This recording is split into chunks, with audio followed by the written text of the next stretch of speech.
En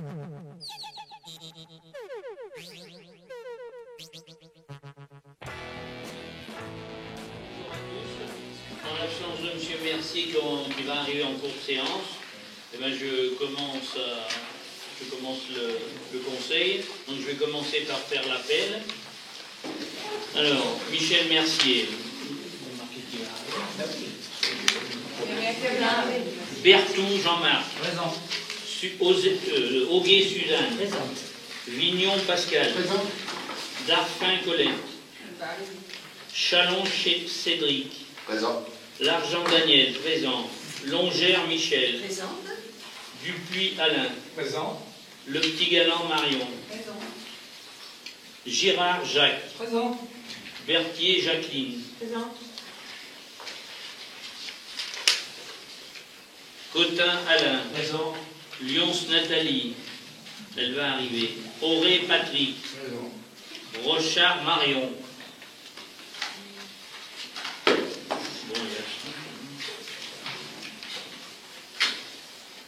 Blanc Buis. Excusez à donner pouvoir à Cédric Chalon. Bedin Guillaume. Présent. Sauton Marc. Martin. Vallée Marie-Adeline. Debise Nicole. Errada, excusez à donner pouvoir à Guillaume Bedin. Plagnal Elisabeth. Gérardet Joël. Chavani Marius. Oui, je suis présent. Tournier Jérôme, il va arriver. Rimbaud Anne. Présent. Gauchon Pascal. Présent. Adjam Mohamed. Présent. Bien. Bon, le quorum est atteint, donc on peut siéger. Alors, on doit déjà adopter le procès-verbal de la séance du 12 mai. Est-ce que vous avez des remarques à faire sur cette séance, sur le compte-rendu de cette séance? Oui, madame. Oui, je vous écoute. Oui, j'ai apprécié le fait que les propos qu'on avait tenus ont été assez, tout à fait mal transcrits. Ce qui me dérange, c'est qu'il y a quand même une phase qui a été un petit peu oubliée dans le compte rendu, c'est la phase pendant laquelle on a voté contre le PLU une première fois, contre l'arrêt du PLU tel qu'il était. Ensuite, il y a un nouveau vote. Voilà. Après, la vidéo du conseil en texte.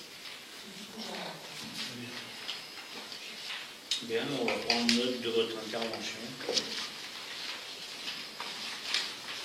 Alors, je mets le compte rendu au vote. Qui est contre? Qui s'abstient? Et donc, une abstention. Trois abstentions.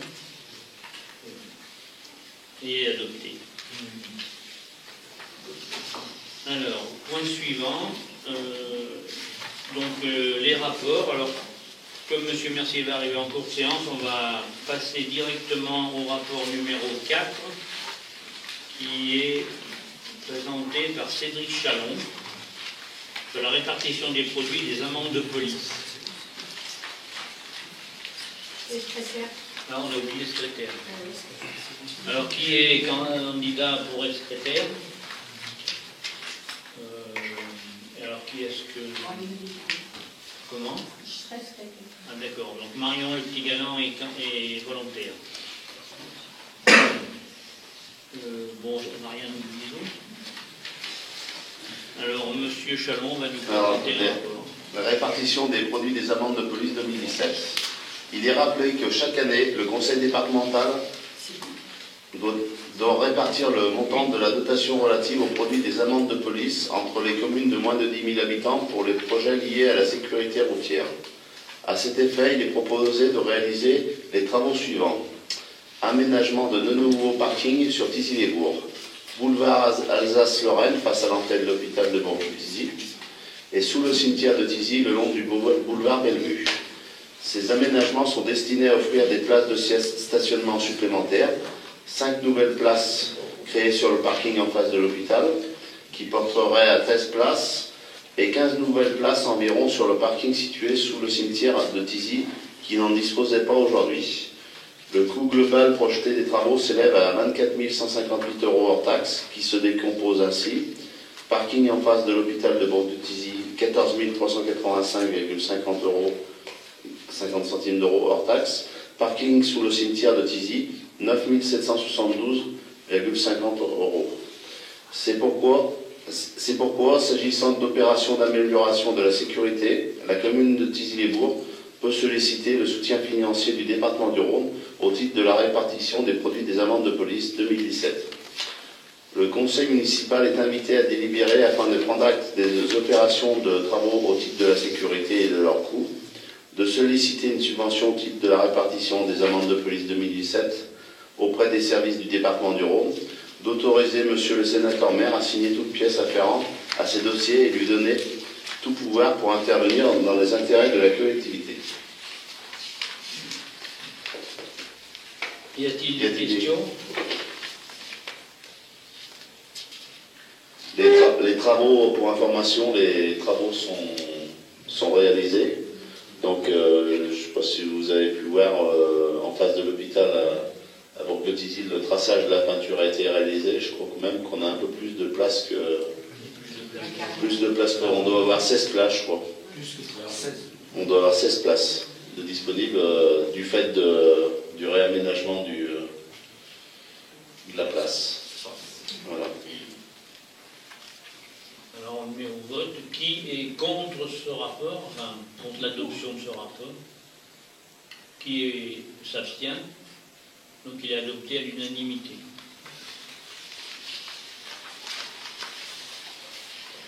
Alors on va maintenant donner la parole à M. Berthoud qui va nous parler des travaux d'aménagement des trottoirs et du renouvellement de la couche de roulement du RD 9 et du RD 504.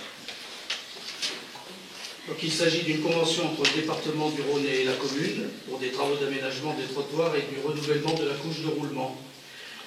Dans le cadre du programme de revitalisation des centres-bourgs, la commune va lancer prochainement les travaux de requalification des rues Jean Jaurès et Gambetta à Tizy, RD 504, de la place du commerce au rond-point de la gendarmerie à Tizy, et de la place Aristide-Briand et rue Alexandre Cherpin à Bourg-de-Tizy, RD 9, de l'angle de la rue Christoré au passage de l'école.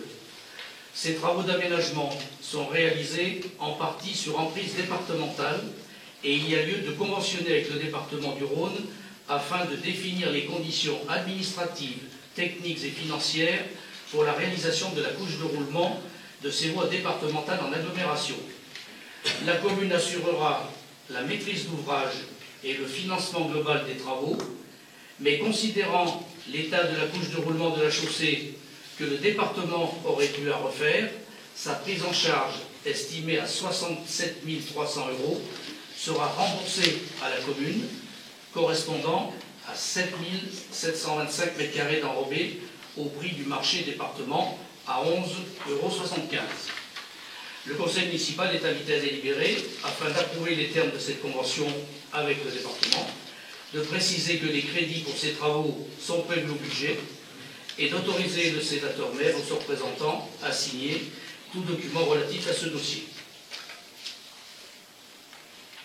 Y a-t-il des questions? Y a-t-il des questions?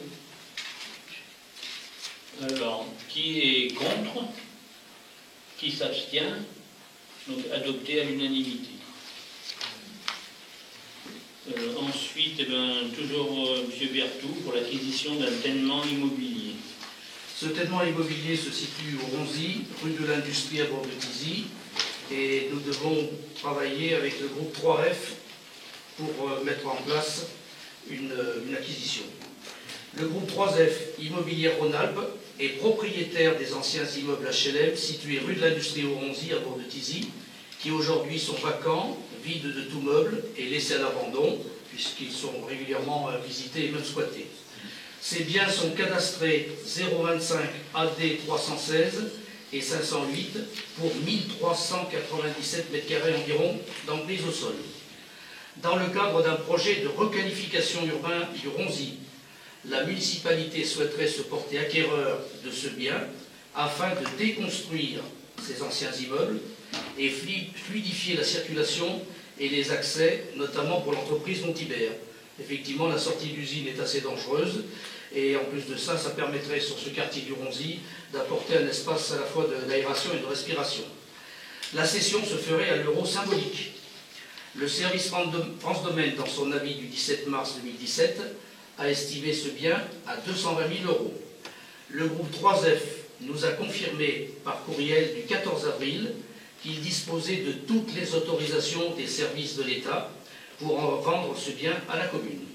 Le conseil municipal est invité à délibérer afin d'approuver ce projet d'acquisition précité, de fixer le prix d'achat à l'euro symbolique, les frais de géomètre et notaire restant à la charge de la commune, et de donner tout pouvoir à monsieur le maire ou son représentant pour signer les documents relatifs à ce dossier et d'autoriser également monsieur Daniel Largent à signer un acte authentique. Y a-t-il des questions? Non, c'est une bonne affaire.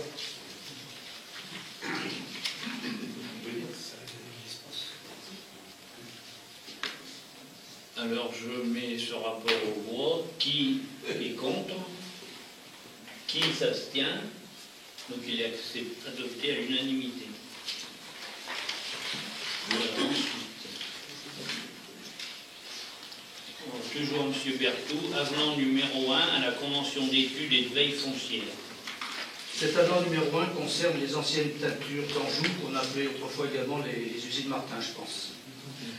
La commune avait, par délibération du 27 juin 2014, donc pour nous accompagner dans notre projet d'acquisition et de requalification de la propriété des teintures et après d'Anjou, située à Passe-Richard à bord de Tizy, cette convention d'études et de veille foncière doit être aujourd'hui modifiée pour prendre en compte les éléments suivants. Estimer le montant des travaux nécessaires pour rendre le site compatible avec le projet d'aménagement d'un parc public envisagé par la collectivité.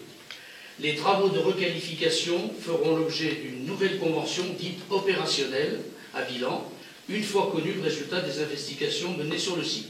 Donc il s'agit d'un avenant que l'on passe pour passer à une phase opérationnelle et le conseil municipal est invité à approuver ce projet d'avenant et d'autoriser le maire ou son représentant à signer cet avenant. C'est une suite logique dans les étapes administratives avec EPORA.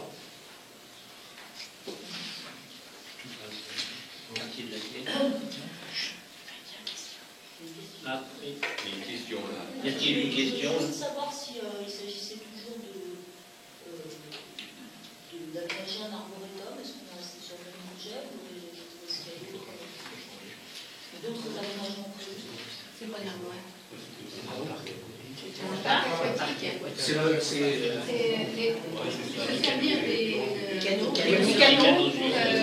l'idée, c'était d'utiliser les canaux existants et qui sont à travers une dalle très épaisse, d'enlever tout ce qui était dessus, toiture, ce qui est en cours puisque ça a été désamianté. Et l'objectif était de donner un parc à thème de l'eau douce avec des installations de roseaux, de mares, de poissons et d'essayer de faire un circuit pédagogique et en même temps d'aménager en surface un parc d'aménité, un lieu de rencontre. Donc il s'agit bien de ce projet. Donc le parc aquatique, c'est pas le mieux. Je crois que le mieux, c'est d'utiliser un parc sur le thème de l'eau. Ça paraît beaucoup plus clair. En tout cas, ce qui est important à retenir, c'est qu'on utilise les canaux existants où l'eau circule déjà, avec tous les petits barrages et tous les filtres qui sont en place et les petites écluses. L'accès, il se ferait où? Devant la cour? Normalement, la première idée, c'était après le boulodrome, c'était l'entrée du parc logique. Et c'est certainement ce qui sera le plus simple, puisque de l'autre côté, il y aura toute la partie construction devant ce qu'on appelle la maison Bourra, avec le plan d'eau et les lotissements éventuels. Donc la logique sera qu'on prolonge l'accès par l'impasse Richard. Merci. Le deuxième sujet avec EPORA concerne une convention opérationnelle pour le quartier d'Aclair.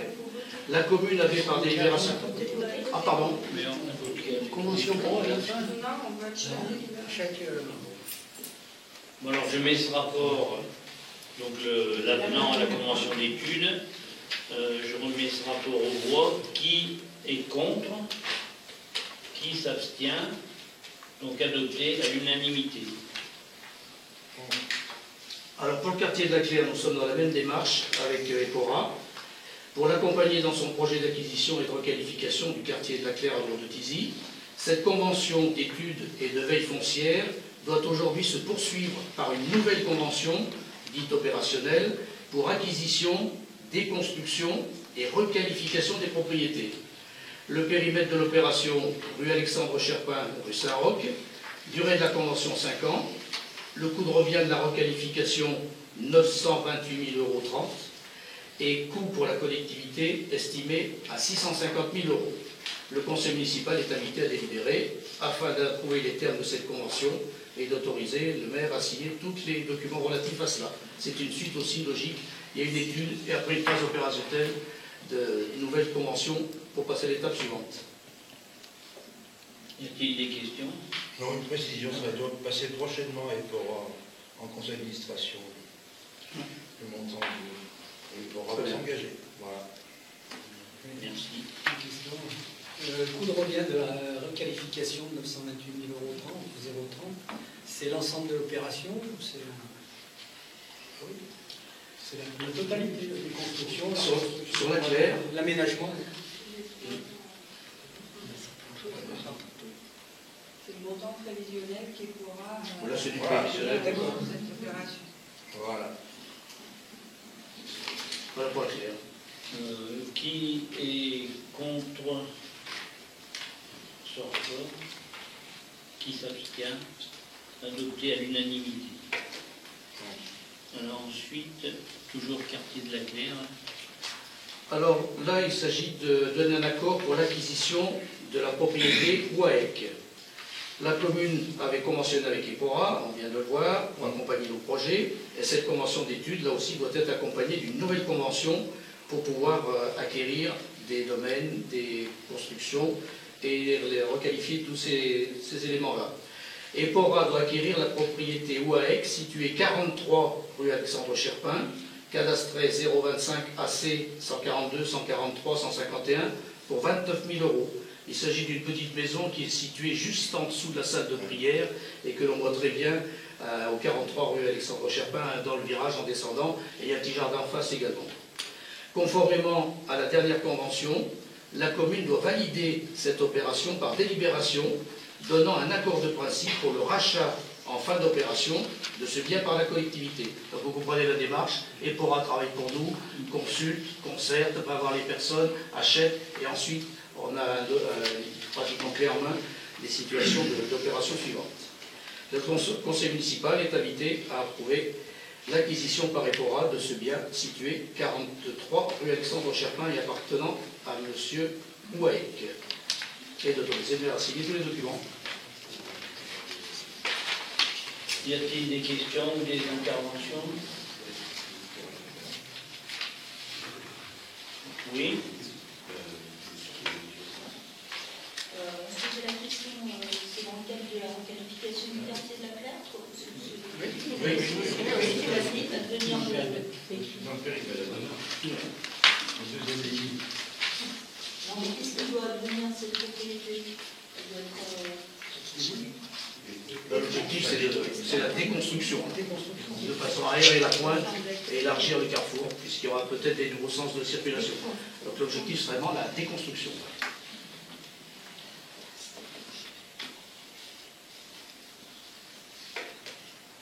Alors, qui est contre l'adoption de ce rapport? S'abstient? Donc adopté à l'unanimité.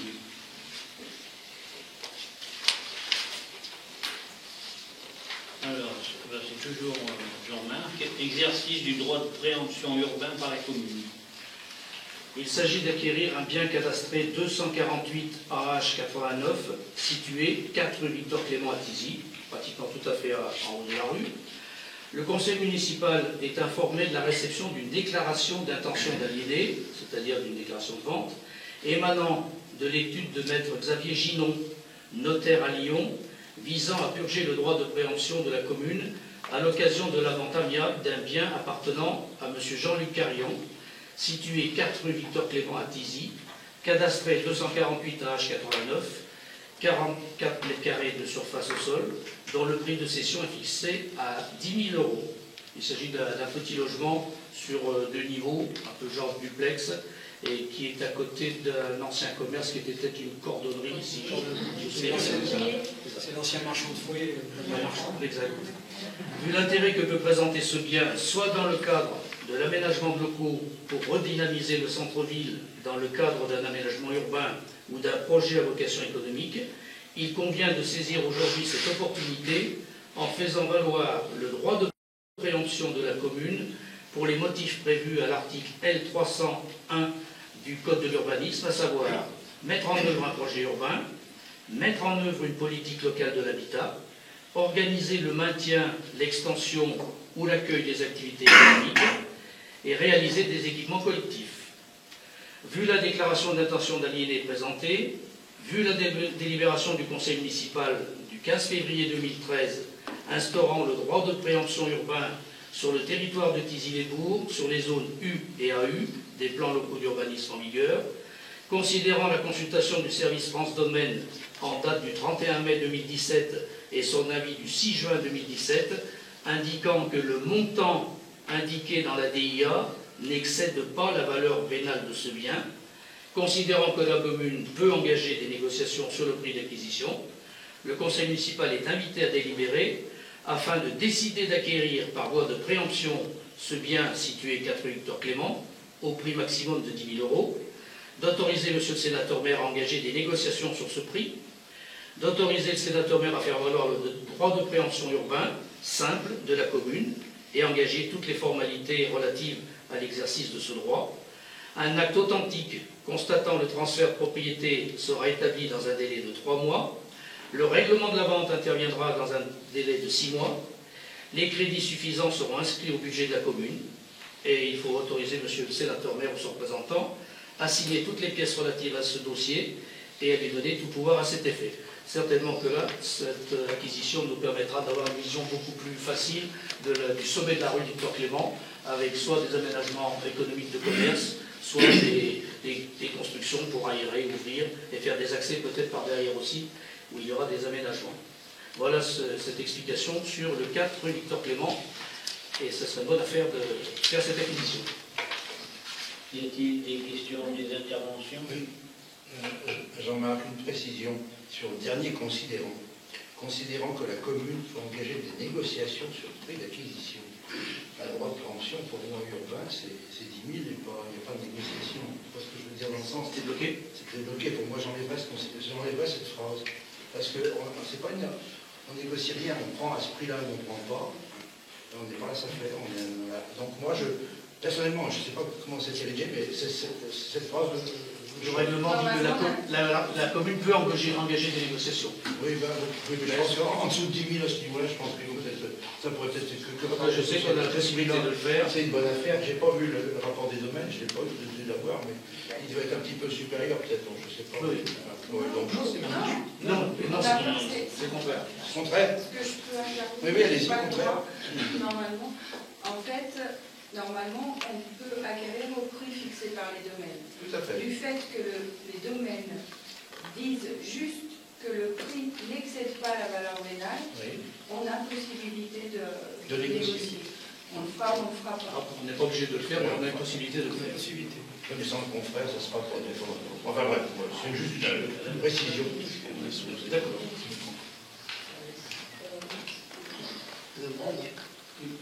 Il y avait une autre question.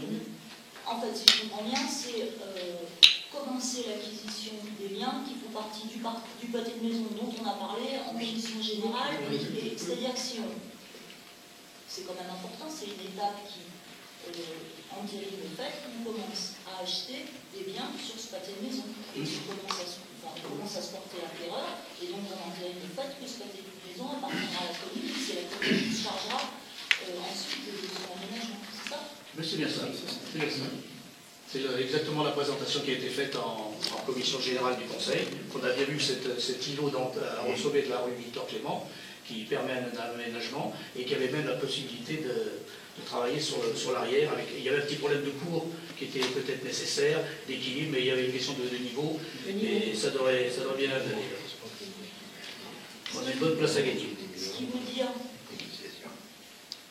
dire que lors des prochaines ventes possibles dans cette maison, le droit de préemption sera systématiquement exercé par la commune. Je comprends bien. Dès l'instant où on a un projet local, soit d'aménagement, de construction, et systématiquement, on appliquera ce droit de préemption, puisque c'est notre droit le plus absolu. Enfin, si on le veut, c'est pas obligatoire. On n'est pas obligé. Si c'est un prix exorbitant, on pourrait peut-être pas le prendre. Voilà, c'est ça. Voilà. Tout dépend des prix, évidemment. Dans les conditions qu'on nous pose, si on met un zéro de plus, on ne prendra pas. Oui, mais du coup, si on a acheté ce bien et que autour les autres C'est comme ça, c'est la vie. à des prix exorbitants, enfin, à quoi ça sert? Enfin, c'est un peu ça la question. Il faut bien commencer, oui, mais... Là, dans le cas présent, le coût est inférieur à la valeur. C'est bon. On peut aussi. Il y a d'autres procédures qui peuvent être les expropriations, déclarations d'utilité publique. C'est une bonne opération. Bah, donc il y a un plan B si jamais on n'achète pas le reste. Enfin, c'est ça. Mais si les prix sont élevés. C'est ça en fait. Il y a dans les... Excuse-moi. Mais on voit bien pour les mises en œuvre, il y a plusieurs possibilités. C'est pas forcément... il y a la mise d'un projet urbain, même de l'habitat qu'on pourrait faire. Voilà, on a quand même beaucoup de possibilités. C'est pas... Donc à la limite, s'il y avait que ce bâtiment, ben, peut-être, dont on est propriétaire, on pourrait toujours en faire quelque chose, vu le prix quand même assez intéressant sur lequel le conseil municipal l'achète. Oui, d'un côté, on s'est quand même dessaisi d'un certain nombre de biens de la commune, et d'un autre, il n'est pas la peine de s'embarrasser pour faire un petit décret. C'est quelque chose à poser. Là, dès l'instant où ça fait partie d'un projet. Voilà. Ça rentre dans le cadre d'un projet, et en plus, à un prix quand même qui est extrêmement intéressant. Donc, la commune ne prendrait pas beaucoup de risques si au pire, on avait que de l'argent. On n'aura pas notre budget. Ça peut aller dans le sens aussi de redonner l'espace aux piétons, comme on l'a décidé. À élargir cette place du commerce, c'est un moyen aussi. Alors, qui est contre l'adoption de ce rapport? Qui s'abstient? Combien il y en a? Une. Donc adopté, moins une voix. Unanimité, moins une voix. Alors maintenant, on va passer à l'adressage dénomination des voix. Donc c'est M. Vignon. Bien, le conseil municipal, en date du 30 juin 2016, a adopté à l'unanimité les dénominations des voies telles qu'elles ont été présentées en séance. Il s'avère que des modifications ont dû être apportées. Il est proposé de délibérer à nouveau sur la liste des dénominations des voies annexées au présent rapport. Le conseil municipal est invité à délibérer afin d'adopter la dénomination des voies et d'autoriser monsieur le sénateur maire à signer tous les documents administratifs permettant la mise en œuvre de cette décision. Alors, quelques informations supplémentaires. Cette mission avait donc été confiée à la Poste, qui ne nous a pas donné satisfaction. Donc, les services techniques et administratifs ont repris le dossier en main, ce qui nous a pris un petit peu du temps. Ensuite, Champnière délégué a revérifié, est allé sur place pour ajuster, et c'est là que ça nous a apporté quelques modifications. C'est pour ça que vous pouvez voir qu'il y a quelques lignes qui ont été changées. Il y avait des problèmes aussi au niveau de la numérotation. Entre-temps, les services techniques et administratifs ont avancé puisqu'on a fait l'acquisition des poteaux. Et en ce moment, ils recensent le nombre de plaques qu'il faudra aussi bien pour les numéros que pour les rues. Et ensuite, nous pourrons prévoir un marché public pour fin juillet, de manière qu'en septembre, on puisse passer la commande et ensuite informer les administrés par courrier une fois qu'on aura reçu tout le matériel. Voilà. Si vous avez des questions. Moi, j'ai l'impression, même je suis sûr, qu'il y a un doublon à la ligne 3 de Marnan avec une rue du Presbytère qu'on a déjà depuis, pas des années, mais des siècles, à Vortizy, à la ligne 102. Donc je pense que si vous avez baptisé une rue du presbytère à Marnan, il faudrait la changer puisqu'elle existe déjà dans une autre... Impasse. Oui, il faudrait un pas de presbytère. Trouver des vrais presbytères à l'école, parce que quand les rues presbytères sont curés, ça donne pas grand-chose.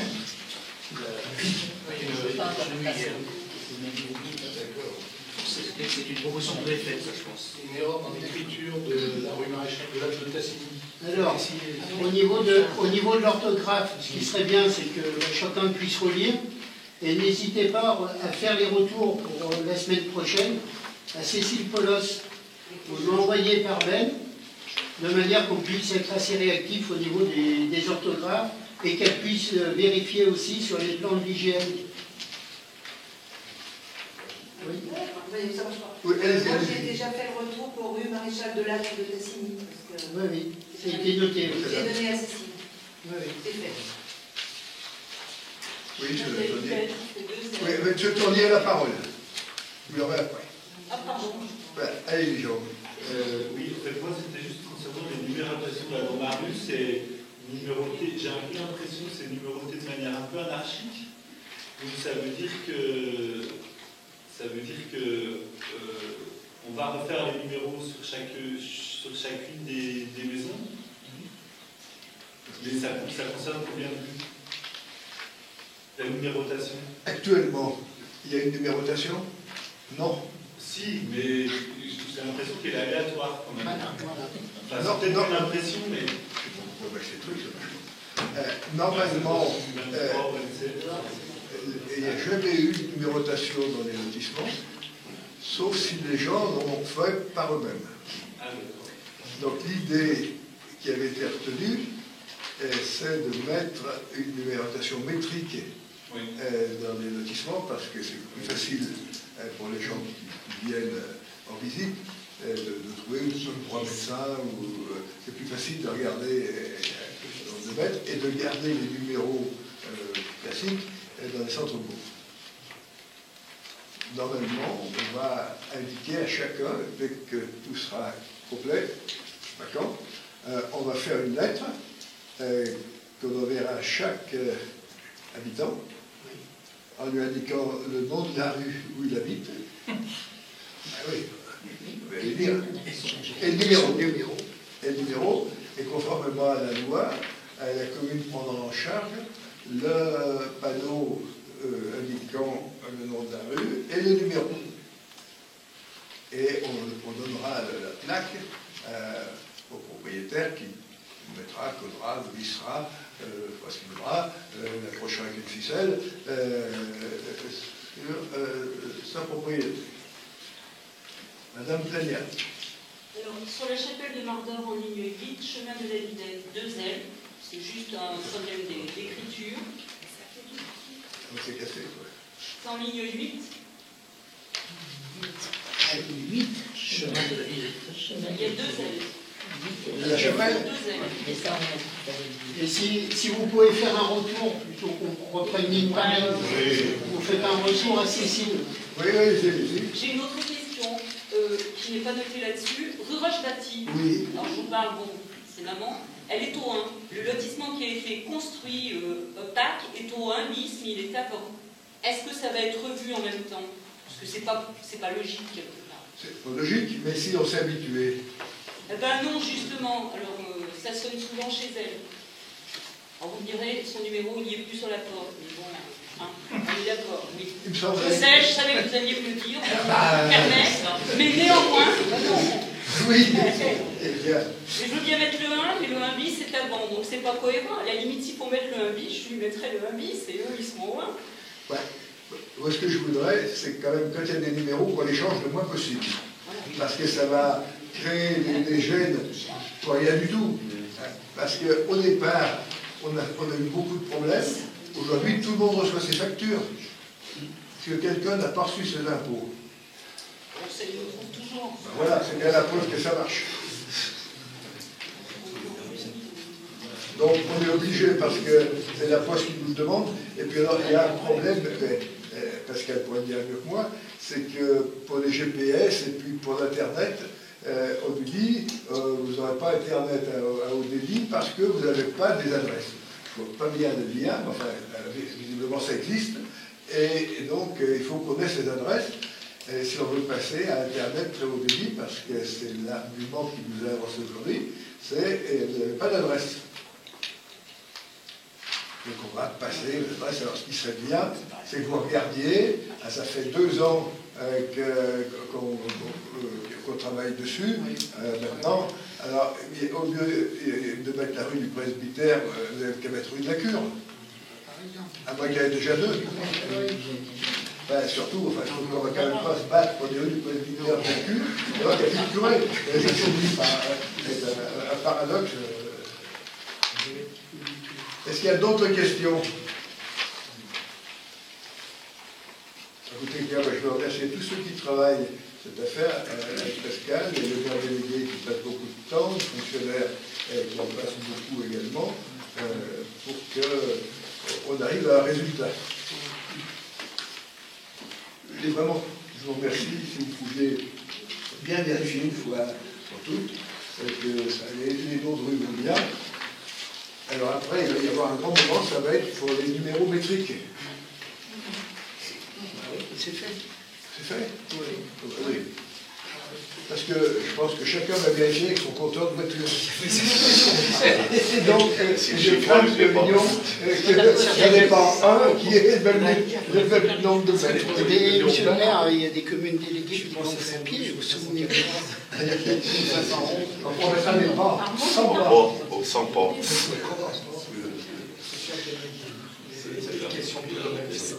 Voilà. Alors, y a-t-il d'autres questions? Donc, on vous demande d'adopter la dénomination des rues. Est-ce que ça vous va? Quand est-ce que ça va être effectif? Parce que, bon, c'est un côté anecdotique, et puis globalement, peu importe, mais le côté doublon sur des rues, ça peut être très gênant. Moi, j'ai vu une fois le cas d'une ambulance qui s'est trompée de rue d'Ambetta. Oui, bien sûr. Et moi, ça non, mais ça, on devrait, maintenant, c'est terminé. Oui, là, c'est la dernière fois. C'est la dernière fois. Pour les noms, la dernière fois, après, on va passer à marché pour acheter les panneaux. Mais vous êtes bien d'accord que sur Versailles-Torix, Satina et les autres, la Cure et le Presbytère, ça va à tout le monde. Je ne vais pas changer. Bon, c'est parfait. Alors, on va aussi avoir les remontrances des habitants qui ne sont pas contents du nom de leur rue. Vous les avez. Les grenouilles, par exemple. Et la rue des grenouilles? Oui. Les grenouilles, là-bas, vers les étangs. Où est-ce que vous habitez? Impasse des grenouilles. C'est une vieille poisson.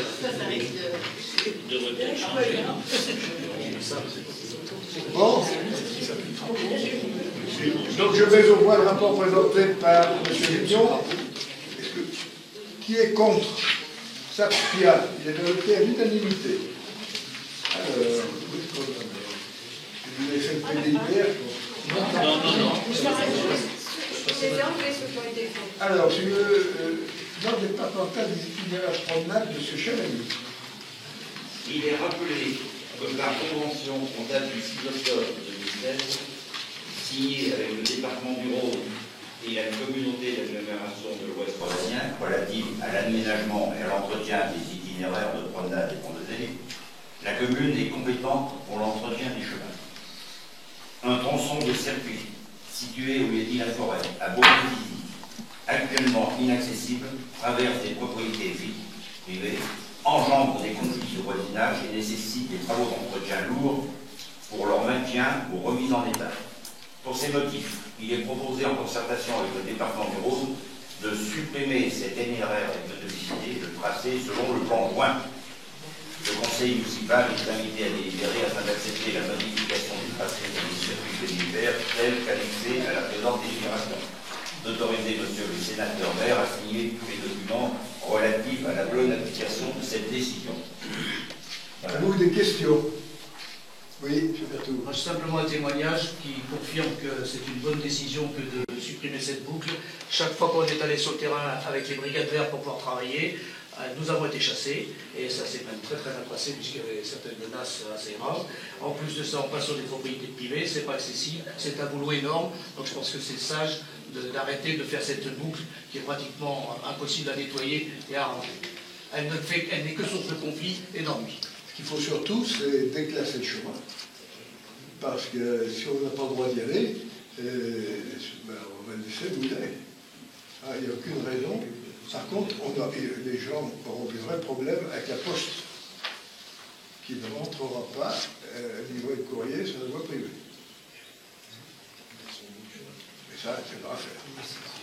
Donc, je souhaite qu'on puisse poursuivre jusqu'au bout et qu'on déclasse, si c'est un chemin communal, je ne sais rien, rural, je pense, mais je ne suis pas sûr. Parce que le fait qu'il passe à travers les voies privées, les propriétés privées, c'est le propre de toute route. Vous prenez n'importe quelle route, de chaque côté, il y a des propriétés privées. Ce n'est pas un argument qui peut être retenu. Le seul argument qui peut être retenu, c'est si la voie elle-même est privée. Donc il faut vérifier tout ça. Moi, je suis bien d'accord pour qu'on arrête ces histoires de fous là-bas, mais il faut déclasser la voie. Si elle est à nous, la vendre, et si elle n'est pas à nous, la laisser au propriétaire. Comme ça, on sera débarrassé. Et bien entendu, on n'arrêtera de délécher et les services afférents à la voirie communale, puisque ce n'est pas une voirie communale. D'autres questions?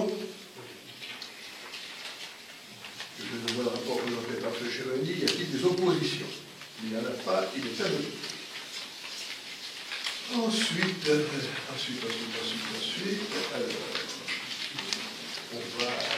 il y a deux rapports suivants, sur le service commun en ressources humaines et sur la mutualisation du service des lâches, s'agissant du service commun en ressources humaines. Vous savez que divers textes législatifs font obligation d'établir un schéma de mutualisation. Pendant longtemps, le coefficient de mutualisation était un des paramètres utilisés pour calculer la dotation que l'État versait aux intercommunalités. Au jour d'aujourd'hui, il n'y a plus beaucoup de paramètres. On prend à peu près la même qu'année d'avant et on la diminue un peu. Donc, ça peut être moins d'importance. Le but de mutualiser, il est simple, c'est de faire moins cher, et aussi bien que ce qu'on fait maintenant. On a donc proposé à toutes les communes de l'accord je souhaitais construire un service ressources humaines avec l'accord sur le service ressources humaines étant un service de prestation technique et laissant au maire tout ce qui est pouvoir politique, c'est-à-dire recrutement, avancement, maintenant il n'y a plus de problème, puisque l'avancement est automatique, et il n'y a plus de choix pour l'avancement. Mais gestion quotidienne, emploi du temps, etc.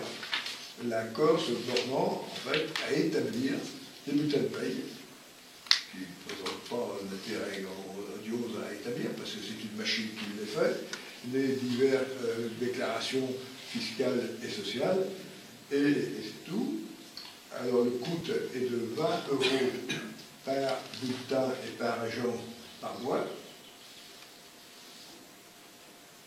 La seule commune qui a dit oui, c'est la commune de Tilliebourg. Toutes les autres ont voulu garder leur passion. Pour nous, je crois qu'on va avoir une prestation de qualité, c'est travaillé, on verra bien. La commune garde la pleine maîtrise de son personnel, des recrutements, des départs à la retraite, des emplois du temps. C'est l'établissement des documents techniques qui est confié à l'accord, qui avait le personnel suffisant. Ça fera une petite économie à l'accord et une économie également à la commune. Nous avons fait ça au moment où un des agents prenait sa retraite et on est parti le travail différemment. Il ne vous échappe pas qu'aujourd'hui, hier, demain, les communes devront être attentives à leurs dépenses de fonctionnement. Le Premier ministre l'a rappelé dans les déclarations qu'il a faites ces derniers jours devant les deux chambres du Parlement.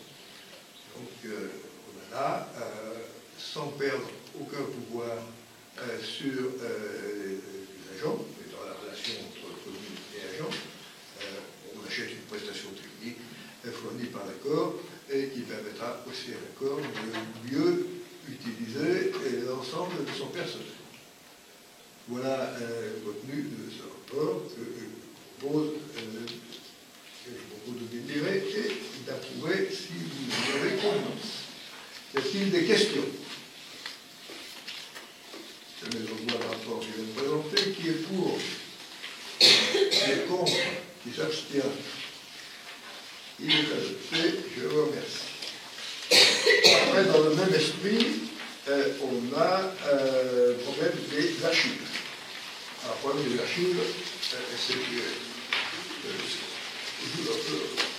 le chevalier est beaucoup discret dans cette affaire. Alors, à Bourtizy, c'est à peu près rangé, à peu près. À Mardan, à peu près rangé. À Noirgeur, ça pourrait être bientôt. C'est bien rangé, mais je sais pas, c'est pas rangé du tout. Donc je la sonne. On va faire une expérience. Et je suis sûr de la gagner. C'est rangé, et les tas sont jolis. Oui. Les tas sont jolis, il y a des boîtes. À Tizy, c'est mal rangé. Et à la chapelle de Marneur, c'est scandaleusement mal rangé. Donc, l'idée est simple.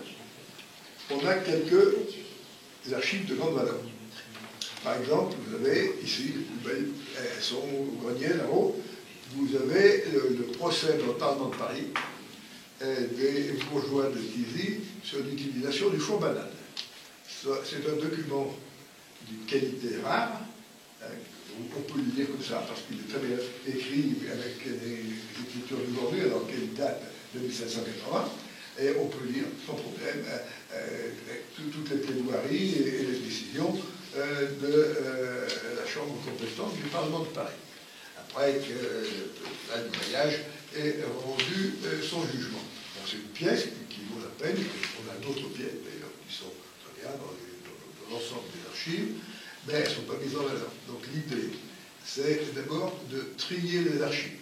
Et pour cela, un service commun pourrait être créé avec Tarare, l'accord et les communes qui le souhaitent, puisque la commune de Tarare dispose d'un archiviste, d'une archiviste, qui n'est pas employé à temps plein. Tout le monde ne finit pas employé à temps plein, mais qui peut dégager un peu de son temps et qui n'a pas à Tarare à faire du gros du travail, et elle peut dégager du temps pour aller aider les autres communes. Donc la ville de Tarare paie cet agent et on paiera à la ville de Tarare notre quote-part du temps de cet agent. Donc le diagnostic a été établi sur nos archives et l'archiviste a estimé qu'il fallait 80 jours de travail pour mettre l'affaire en ordre. Et que le coût d'une journée est de 168,79 €. Donc voilà où on en est. Je pense qu'il faut le faire. On va essayer après de faire un bâtiment où on mettra toutes les archives municipales. Alors on a regardé si la poste, l'ancienne poste de Montigny convenait à venir là-bas. Si elle ne convient pas, on a d'autres bâtiments. Demander aux archives départementales de faire une étude sur ce point. Donc on verra. Mais le premier objectif, c'est de trier, parce qu'on a gardé des archives qui n'ont pas d'intérêt. Et donc il faut se séparer. Alors il y en a qui n'ont pas d'intérêt, mais il faut quand même garder. Parce que par exemple, un plan d'un bâtiment, légalement, n'est pas tenu de le garder. Ça peut être intéressant de le garder si on doit faire des travaux. On voit en ce moment les piliers. Donc on gardera un peu plus que ce que l'on doit légalement conservées, mais on a beaucoup de choses dont on peut se séparer. Voilà, donc je vous propose de passer cette convention et de travailler avec les services des archives de Tarare au prix que je viens de vous indiquer dans le cadre de services communs. Tarare, Corps et beaucoup de communes ont adhéré à ce service commun. Avez-vous des questions? Oui, je tourne. C'est pas une question, c'est juste un témoignage. Je trouve que c'est un dossier qui est important parce que, mine de rien, c'est aussi toute une histoire, un patrimoine d'une commune et de familles. Donc, il s'agit d'une généalogie. Je sais que c'est très important pour les familles de retrouver des traces de leurs ancêtres, je sais pas.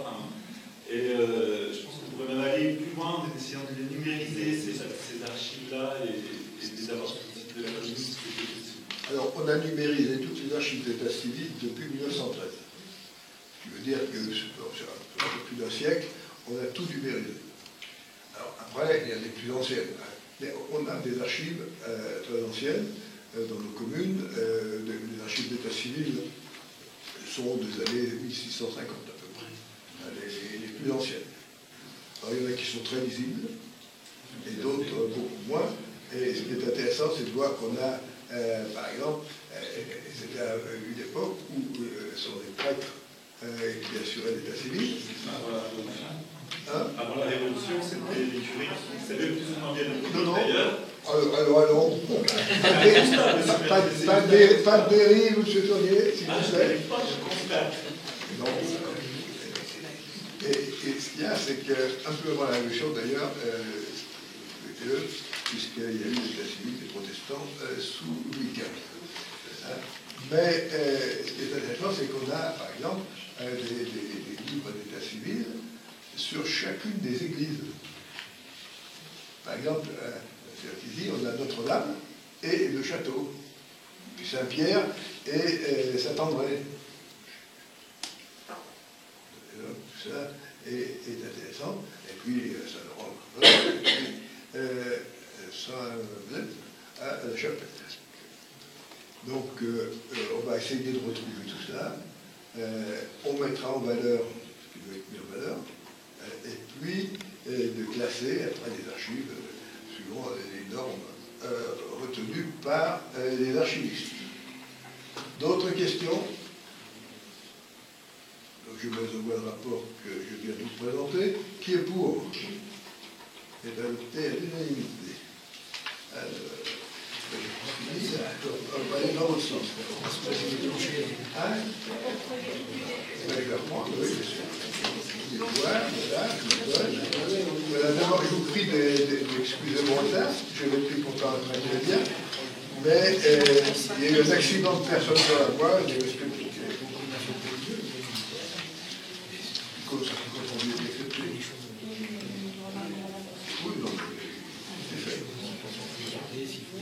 Alors, très rapidement, quelques points. Les travaux d'aménagement sur le secteur Briand-Pasteur, Maurice-Ravel. Vous avez vu qu'on a commencé à lancer des travaux sur l'opération Centre.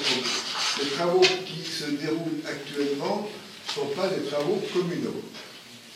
Sont des travaux faits par les concessionnaires qui décident de changer un tuyau d'eau parce qu'il n'est pas en bon état et qu'il faut changer avant de refaire la route, ou EDF qui a décidé de changer son câble d'alimentation depuis le transformateur à l'angle de la rue du Château d'Eau et du chemin Poissonnier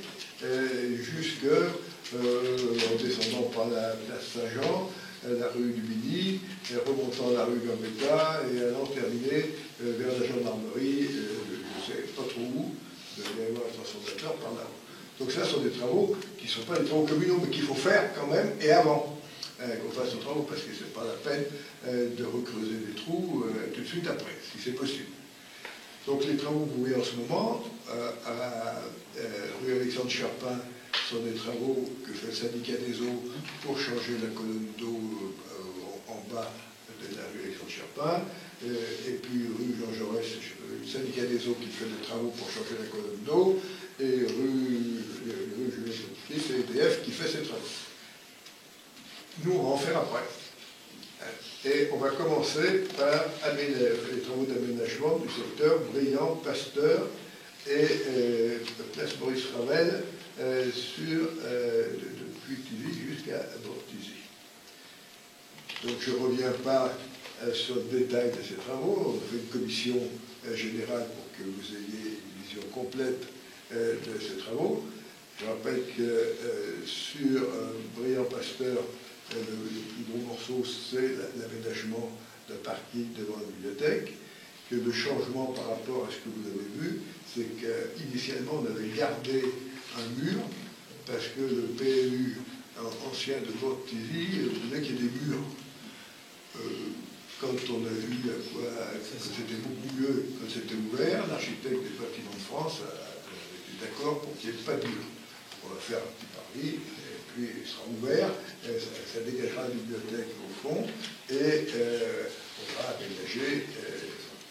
Et puis, sur la place Maurice Ravel, c'est des travaux un peu de réflexion de la voirie du parking. Et sur les deux points, on va créer quelques places de parking et quelques places de parking à temps limité contrôlé. Par exemple, devant le magasin Oasis à Bourg-de-Tizy, on va mettre 5 places avec des poteaux. Alors c'est des poteaux, je peux bien les décrire, on les a pas vus.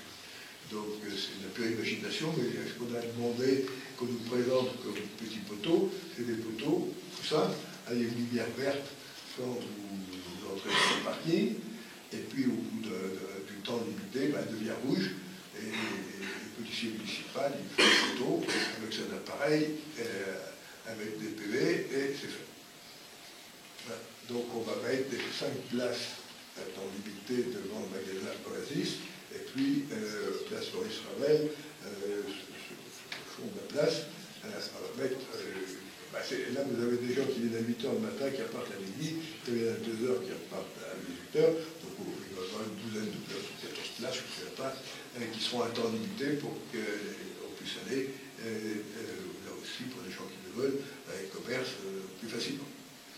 Donc, l'objet de ce rapport, c'est de lancer la consultation des entreprises pour des travaux qui sont estimés à 400 000 €, hors taxe.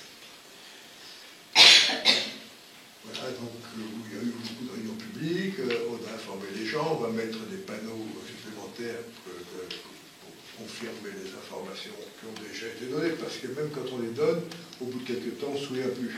Donc on va mettre des plans sur un panneau pour que les gens comprennent ce qui va se passer. Voilà, avez-vous des questions? Je mets de ce rapport, 4 sur ceux qui sont d'avis de l'adopter. Abstention, il n'y a pas, il est adopté à l'unanimité. Alors, après, un rapport sur la création du brevet d'enseigneur sur les propriétés familiales, ça vaut mieux, puisque c'est nous qui l'avons, c'est le partager les autres, ça ne marche pas. Donc, on l'a fait, et maintenant c'est à nous, donc on peut y aller sans problème. Alors, il s'agit de fixer le forfait définitif de rémunération de l'entreprise. Je rappelle que c'est un chantier qui est très gros pour la commune. Alors, on va lancer les travaux de démolition qui, je pense, commenceront à la fin de l'année, pas avant. Une première consultation est faite. La commission d'appel d'offres va se réunir la semaine prochaine. Et je vous proposerai, je pense, de déclarer infructueux de ce marché et d'ordonner aux architectes de faire un marché avec des lots plus petits pour que les entreprises locales, et plus spécialisées pour que les entreprises locales puissent répondre. En attendant, donc, je vous propose d'approuver le forfait définitif de rémunération du groupement de l'ouvrage composé de l'architecte, de EVP Ingénierie, de Choulet, qui est cabinet de je ne sais pas quoi, BMF, AEII, je ne sais pas plus ce que ça veut dire, maximum à 831 007 € et 20 centimes TTC. C'est donc énorme, bien sûr, parce que le chantier est lui-même un chantier énorme. Avez-vous des questions?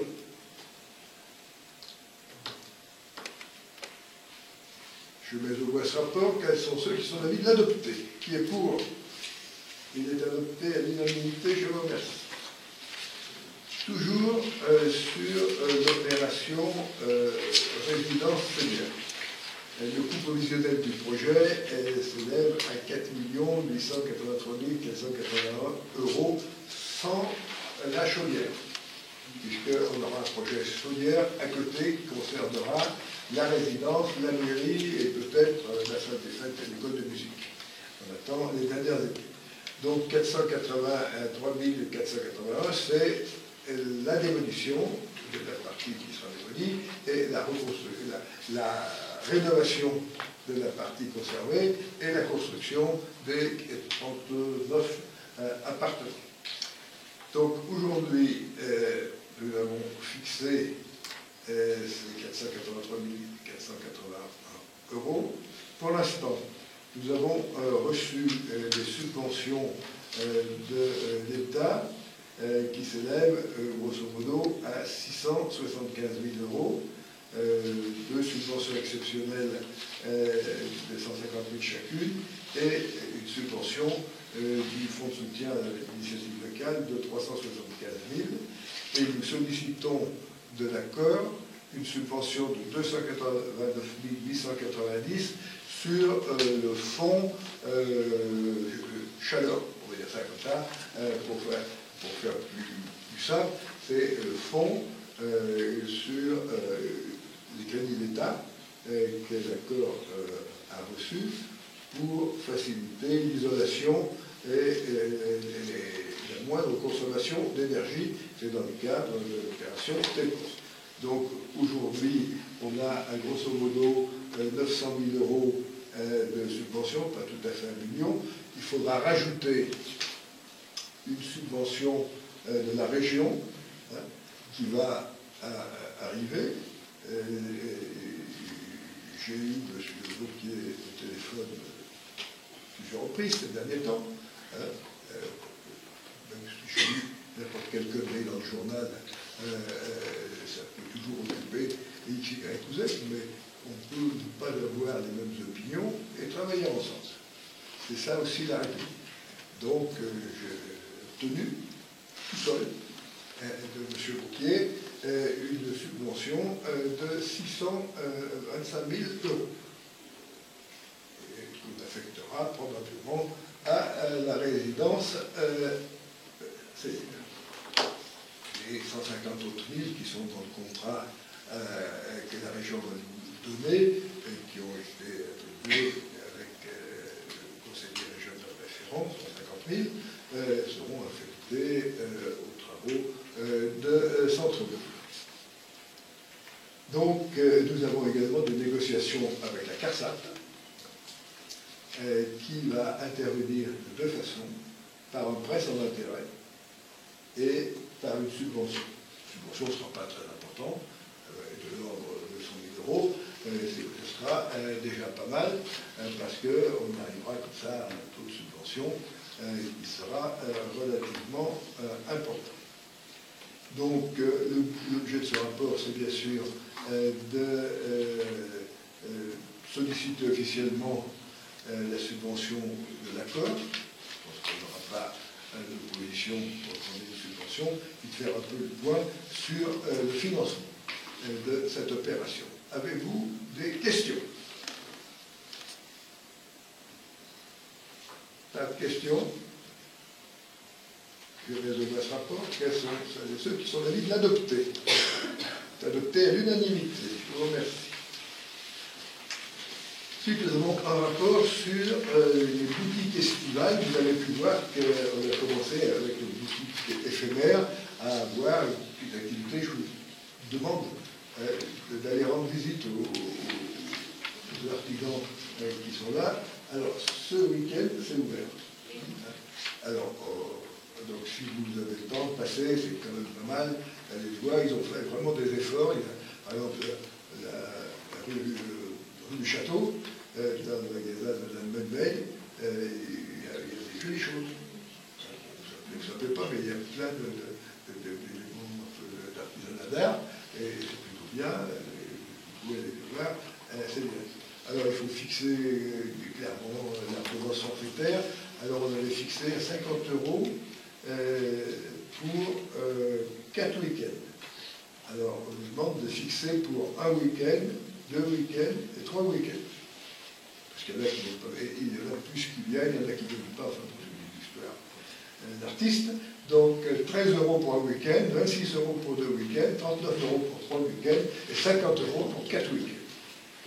D'ailleurs, afin d'indemniser les propriétaires qui mettent leur compteur d'eau et d'électricité à disposition, je les remercie aussi, parce qu'ils sont gentils, ils font des choses bien, de leur accorder une indemnité forfaitaire de 50 €.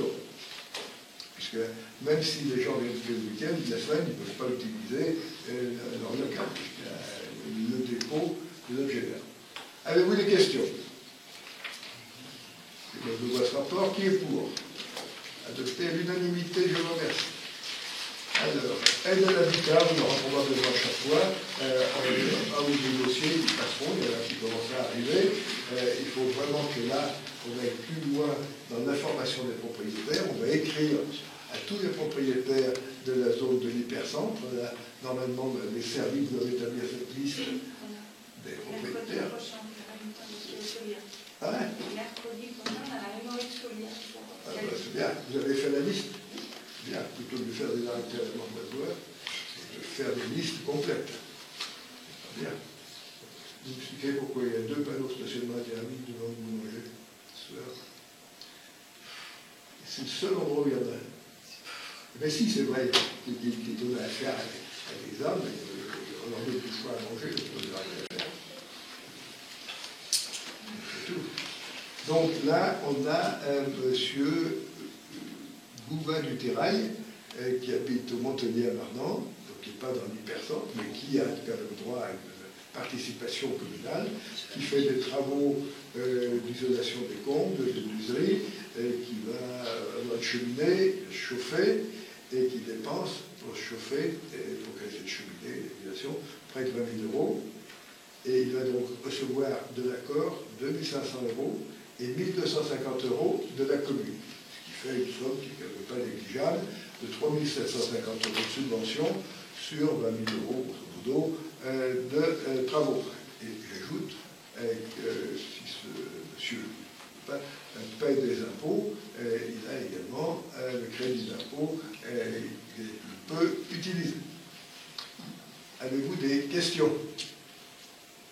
Je vois ce rapport. Qui est contre? Personne? Adopté.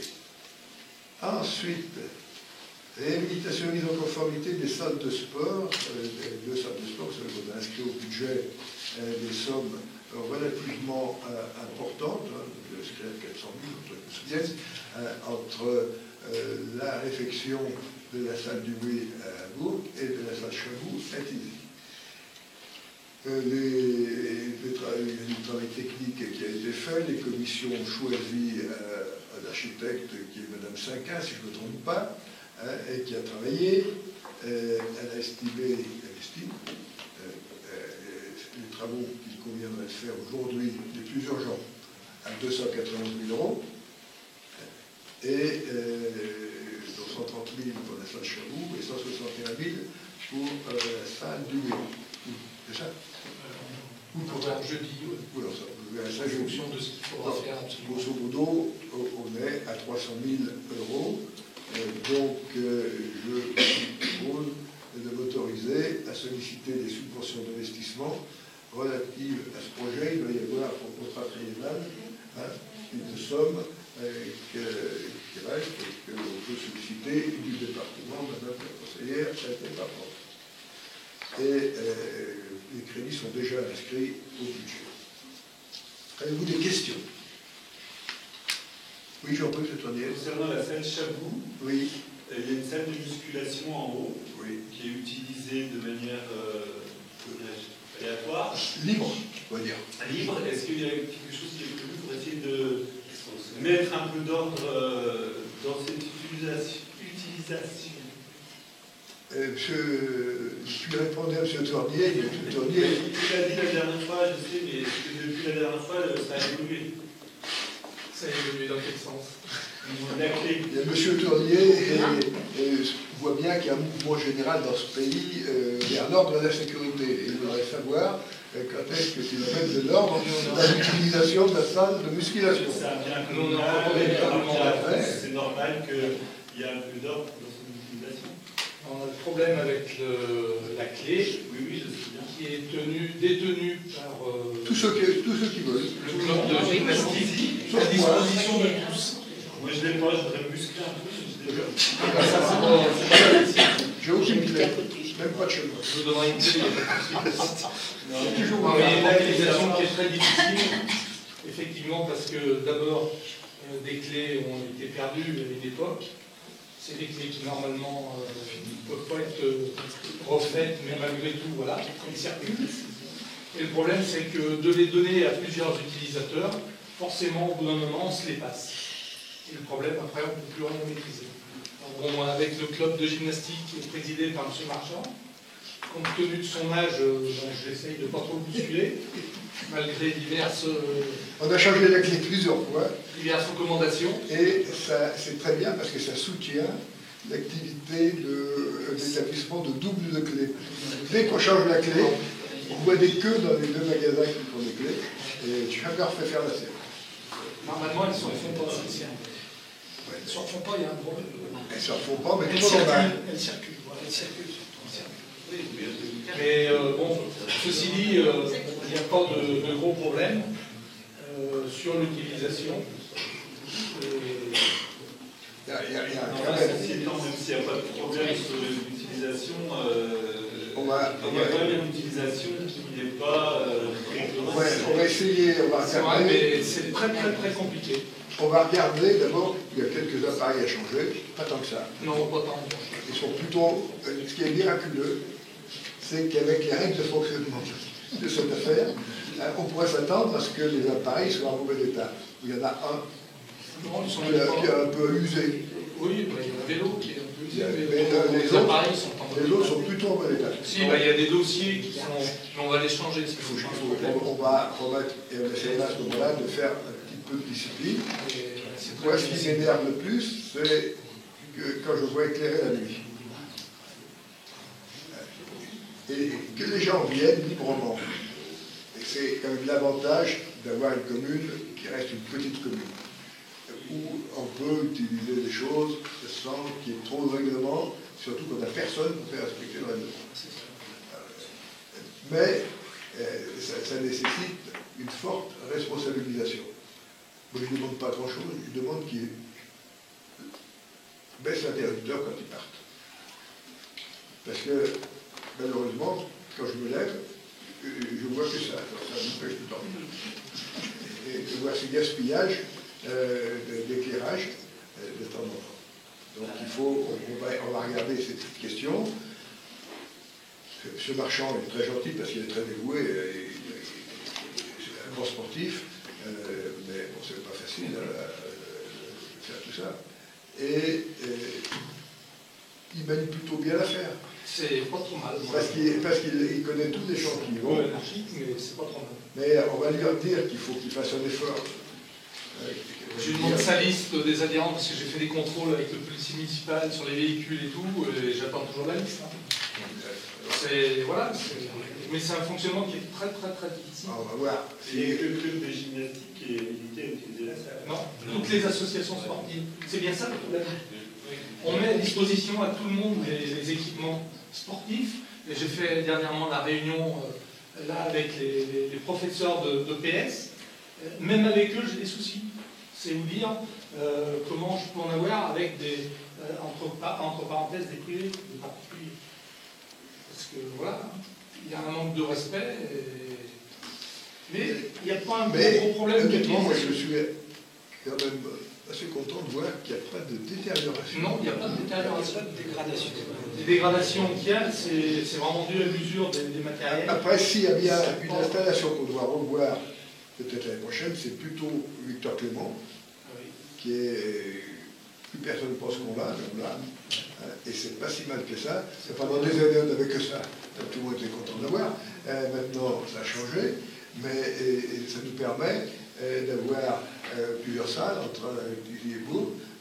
On aura Narnan pour pouvoir faire des choses dommages. Narnan, c'est fait. La Chapelle, on peut aller dans la salle. Donc tout ça doit nous permettre pour les enfants de l'école d'avoir des capacités de salle de sport suffisantes. Et du côté ludique, vous avez vu qu'on a terminé le jardin d'enfants. Qui est quand même un très grand succès. Bien sûr. Bien sûr. Celui de Didier, c'est pas utilisé. À l'entrée du stade. Bon, c'est vrai qu'il y a des ventes de bancs, des bancs et des tables. Si on peut avoir... Oui, bien sûr, mais le problème, on mettra des bancs, le problème, c'est de ramasser les papiers quand on a mis les tables. Comment? C'est de ramasser les papiers quand on a mis des tables. Personne ne sait le faire, par les services. On n'a pas les moyens de mettre des agents derrière chaque utilisateur. Mais je pense que les personnes sont quand même assez adultes et responsables. Non. La plupart. Non. La plupart. Venez avec moi un matin au stade Chapelu, vous verrez. Oui. Vous verrez comment ça. Ça, c'est autre chose. Mais dans les parcs, non, mais dans les parcs, c'est pareil. Je pense qu'il y a quand même moins d'insécurité que sur le stade.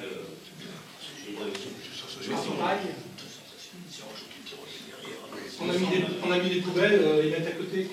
Non, mais on a commencé à faire cette première tranche de tout ça. C'est un gros succès. On continuera en fonction des besoins et des moyens à faire. Et on regardera cette salle de musculation. D'autres questions? Je mets au voie ce rapport. Je l'ai déjà fait, mais je le refais. Qui est pour adopter à l'unanimité. Alors nous allons maintenant aborder un dossier difficile, parce qu'on ne peut en voir qu'une partie aujourd'hui. Il y a un dossier qui est très important, c'est celui de la cantine scolaire, et qui fait partie de tout. Je voudrais dire, c'est qu'il n'y a pas que la part cantine scolaire municipale, c'est-à-dire cantine pour l'école maternelle et primaire. Et quand on fait ça, il faut penser à ce qui se fait au lycée, à ce qui se fait au collège. Il faut penser aussi à ce qui se fait à la BPI, à ce qui se fait à l'hôpital, et que tout peut avoir un retentissement sur l'un et sur l'autre. Simplement là, on a une décision à prendre, puisque le département vient de prendre sa décision. Mais avant d'entrer dans le cœur du dossier de l'affaire Mme Mouguet, moi, je voudrais dire ma vraie joie. Après, il y a le résultat du baccalauréat de lundi soir. Lundi soir, quand j'ai eu M. Ouvrier un peu plus tard, qui m'a dit qu'il n'y avait aucun échec sec. Alors, un nombre de mentions que M. Ouvrier, mais peut-être des échecs au rattrapage, au deuxième tour, mais sûrement. Mais il ne peut pas y avoir beaucoup parce qu'il n'y a que 10 élèves qui vont au rattrapage. Et comment il a dit au conseil d'administration qu'il y avait 100% de réussite. Ah bah, 100% de réussite. C'était aujourd'hui le rattrapage. Monsieur Ouvrier, il a dit au conseil d'administration. C'est à mon téléphone. En tous les cas, félicitations. Vous féliciterez les enseignants qui vous on est très contents. On est très contents. Merci beaucoup. Voilà. Donc, je voudrais vous le dire parce que c'est quand même une bonne nouvelle et d'avoir d'aussi bons résultats parce que dans cette commune, comme d'ailleurs, chaque fois qu'il y a quelque chose qui va, on fait bien attention de ne pas le voir et de regarder toujours ce qui ne va pas. On a des longueurs, ce qui ne va pas, il y a forcément des choses qui ne vont pas. Je ne dis pas que tout va bien, on est bien comme ça. Mais on ne dit pas qu'on a un très bon lycée. Et c'est une chance énorme pour une commune de la taille de la nôtre d'avoir un lycée. Il est tout seul ce lycée, il a fallu se battre pour l'avoir. Et c'est une grande chance, il faut le garder pour demain. Donc c'est bien qu'il y ait des bons résultats, et avoir des collèges, bien même. Après, il faut faire des gamins, bien sûr. On ne peut pas avoir des écoles, pas d'enfants qui soient dedans. Mais on a quand même un appareil scolaire qui est de tout premier ordre sur la commune. De tout premier ordre. On ne s'en rend pas compte. Et si on n'avait pas, on s'en rendrait. Et ouais, je suis toujours très content. content. Mais les gens ne se rendent pas compte. Ceux de ma génération, on avait l'école maternelle où on buvait la soupe dans un quart, mais ça avait plus le goût de ferraille que d'autre chose. On était tout content parce que c'était chaud. Et on n'avait que dalle, on avait un banc, on s'était sur le banc. Après, on faisait la ronde. Et puis, il y avait une bonne femme, nous flirtait 2 gifles vers chaque fois, boum, boum. Et les gamins, c'était un bout, je pense. C'était fini, on attendait que ça passe. Et après, on apprenait à écrire, on trempait les mains dans l'encre, il y avait partout tout ça, on se regardait l'arrivée, on était contents. Et on avait un cours complémentaire. Et maintenant, il y a un collège, un lycée, c'est quand même, pour les enfants, ici, une vraie chance. Et les gens ne voient pas assez le progrès que ça constitue. Donc, très bien. En attendant, il faut quand même qu'on mange. Alors, madame, je voudrais juste dire que je sors du conseil d'administration du collège et j'ai beaucoup parlé du lycée. J'ai dit aussi que le collège. Une grande nostalgie de notre école maternelle, mais au collège, il se fait beaucoup de choses. Ouais. La réputation du collège est vraiment très erronée. Il n'y a eu aucun incident majeur. Mais j'ai dit que j'avais lu cette semaine un article qui montrait que le collège est bien remonté. Il y a eu beaucoup d'activités dans les bilans qui se sont passées. J'espère que nos résultats au brevet seront bons. Parce que les parents, c'est normal, ils regardent ça. Pour eux, réussir un examen, pour un gamin, c'est comme quelque chose qui compte. Des fois, eux-mêmes n'ont pas eu la chance de pouvoir passer ces examens. Donc, voir que leur fils ou petit-fils ou petite-fille va pouvoir avoir cette chance, c'est quelque chose qui est très fort. Et il ne faut pas négliger. Mais c'est vrai qu'on a un appareil scolaire sur la commune de Dizy-les-Bourgs qui est assez sensationnel. Et c'est un peu dommage qu'on ne s'en rende pas assez compte. Madame Auguet. Lors de la séance de mars dernier, le conseil municipal a décidé la création d'une commission cantine pour réfléchir au devenir de la restauration scolaire sur le territoire communal. En effet, toutes les écoles publiques de la commune de Thizy-les-Bourgs bénéficient des services de restauration scolaire du collège La Platière, organisés par le département du Rhône, dans le cadre de conventions qui fixent les conditions administratives et financières de la fourniture de repas. À ce jour, le collège facture 3 €, le prix d'un repas à la commune, qui le revend 3,20 € aux familles, sachant que le coût de revient réel s'élève à 6 €. Or, le département du Rhône a décidé de mettre en place une nouvelle tarification.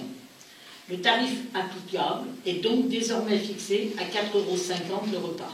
Mais, au regard des conventions précédentes et pour limiter l'impact de cette hausse, un prix de 3,50 € a été accordé à la commune pour l'année scolaire 2017-2018.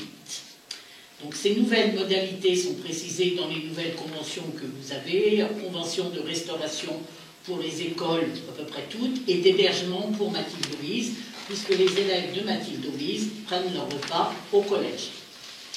Afin de ne pas trop pénaliser les familles, il est proposé de répercuter cette augmentation en 2 fois et de fixer comme suit les tarifs de la restauration scolaire dans les écoles de Thizy-les-Bourgs. Du 1er septembre au 31 décembre 2017, 3,50 €, et à compter du 1er janvier 2018, 3,70 €.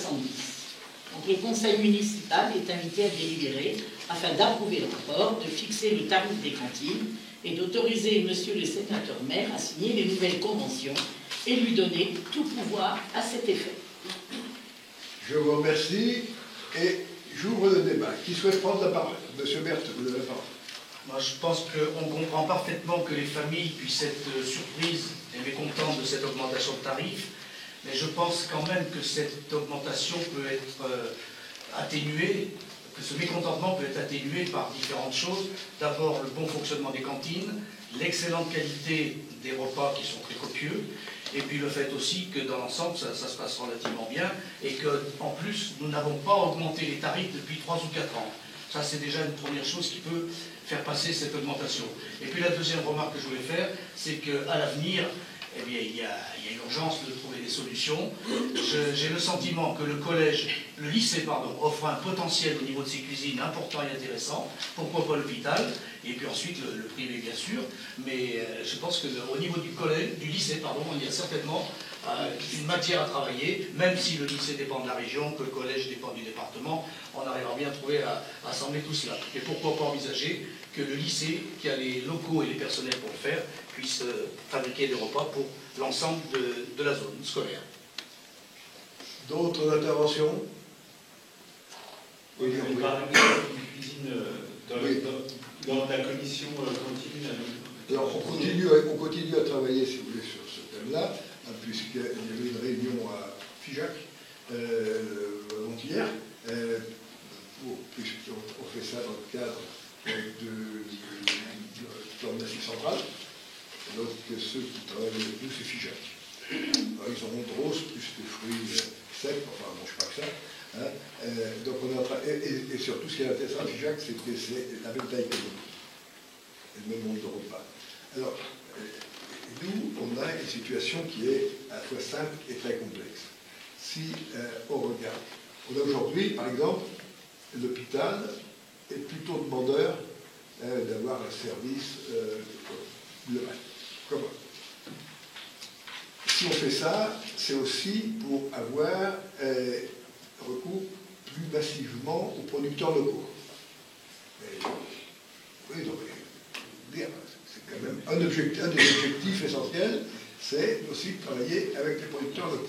Et on réfléchit, alors c'est très difficile, parce que on peut, chez nous, quand on regarde, sur la commune, à partir du mois d'octobre jusqu'à Pâques, on ne peut pas manger que des carottes et des rames. Donc il faut quand même qu'on... non, mais c'est ça. Il faut qu'on regarde les produits locaux. Après, ça va bien quand il y a l'été, les fruits, les fraises, les cerises, ça va bien. La viande, on n'a pas de problème, les fromages, on n'a pas de problème. Tous les produits laitiers, il n'y a pas de problème. Le problème, c'est autour des légumes. Alors, on peut aller chercher un peu plus loin les choses. Donc, on travaille sur cette étude. Ça, c'est le premier point. Deuxième point, on aurait pu trouver moins cher. Il faut être clair. On pouvait prendre les repas à la société, les syndicalistes de Tarare, qui livre. Oui, Sogérès, c'est la même chose. C'est Sogérès qui travaille pour le syndicaliste de Tarare. Simplement, alors là, ça aurait été moins cher. Si. Mais il faut dire la chose, c'est moins cher. Sauf que, moi je ne vous ai pas proposé cette solution, parce que si on part du collège, on peut aussi, cette décision peut avoir comme conséquence de faire disparaître plus ou moins, ou poser en tous les cas un problème au département, de gérer une cantine, enfin un restaurant, un restaurant scolaire pour un nombre d'élèves relativement faible, puisque au collège, il y a plus de repas faits pour la commune que de repas faits pour le collège. 60% des repas, c'est pour les écoles, et 40% pour le collège. Si on s'en va, il perd 60% de l'activité, donc problème. On ne peut pas faire ça comme ça, n'importe comment, on ne va pas tout casser, c'est des systèmes, des équilibres fragiles sur la commune, donc il faut être attentif à tout cela.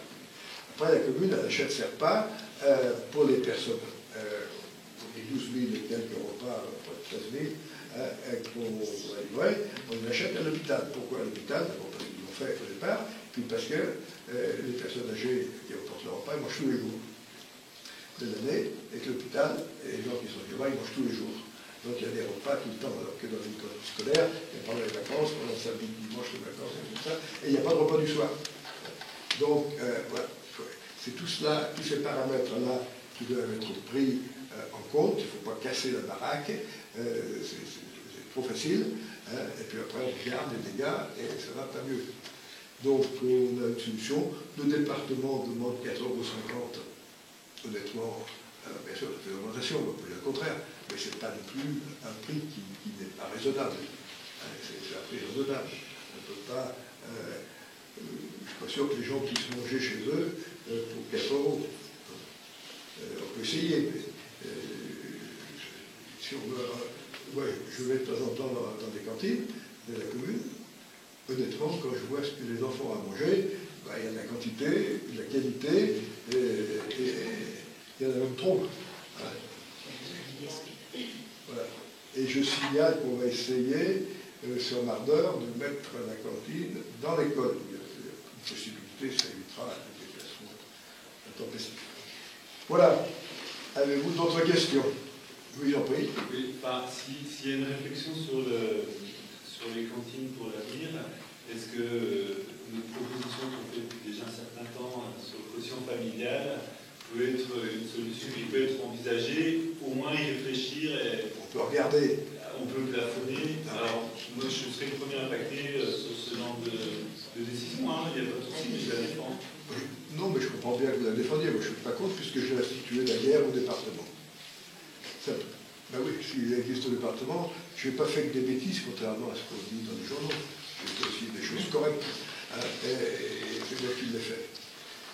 Donc, voilà. Donc, je l'ai fait. Donc, je pense que c'est une bonne mesure.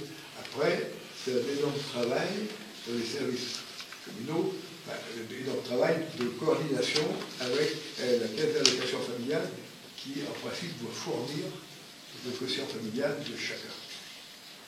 Donc ça, il faut qu'on arrive à établir une bonne coopération, mais on avait renoncé parce que la seule fois où, au niveau communal, on avait essayé de mettre le quotient familial, ça avait été une levée de bouclier énorme. Il faut en avoir conscience, avec un speed d'explication évident, hein, c'est la même côtelette.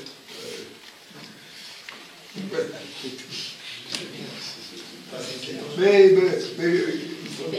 du moment qu'on va faire des études approfondies, on peut très bien écrire ça. Moi, ça ne me pose pas de problème philosophique. Je défendais au sein de la commission, de réfléchir. Donc, ce qu'on vous propose, c'est une solution pour cette année. Et quand ça nous amène au département, on reste avec le collège. Une année, ça fait de sécurité. Y a-t-il d'autres questions?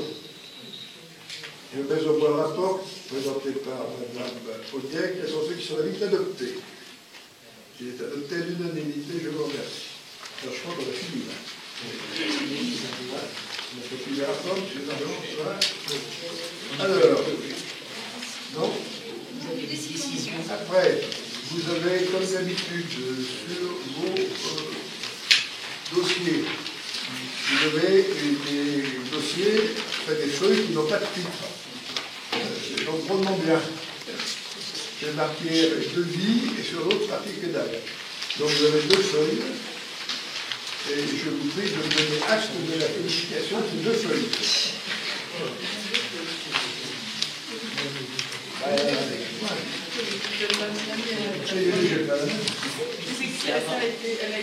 Bon, vous avez reçu tous ces dossiers sur les décisions que j'ai prises au titre des délégations qu'on a accordées. Vous avez tout. Est-ce qu'il y a des questions? Non. Eh bien, vous me donnez acte de cette communication et je donne la parole à Mme Longère qui va nous parler de la mutuelle communale. Oui, donc un rappel par rapport à la mutuelle communale. Donc en janvier 2017, une mutuelle communale est entrée en vigueur. Suite à une consultation, donc en 2016, c'est la mutuelle Adria, déjà implantée sur notre commune, qui a été choisie. Et un premier bilan très positif vient de nous être fait. Donc il y avait donc des anciens adhérents. 104 personnes précisément ont changé de contrat et parmi elles, 80% d'entre elles ont bénéficié d'une baisse de cotisation avec la même couverture et les 20 autres % ont opté pour une autre formule. En nouveaux adhérents, 50 personnes ont rejoint Adria et ont opté pour une des 6 formules proposées, avec ou sans renfort, puisqu'on peut prendre surplus pour l'hospitalisation, la prévention, les obsèques. Voilà, donc la personne que nous avons eue a trouvé que c'était pour une première année vraiment très très positif. La durée du marché donc est de 1 an avec la site reconduction à échéance, maximum 4 fois, donc ça sera renégocié en fin 2022. Et bien sûr qu'il est possible de résilier ce contrat à chaque année. Et on a décidé de refaire une réunion d'information, parce que le bouche à oreille fonctionne bien. Elle aura lieu en octobre, donc à la mairie, avec les personnes d'Adrea, pour essayer de continuer. Enfin, le bilan est très positif.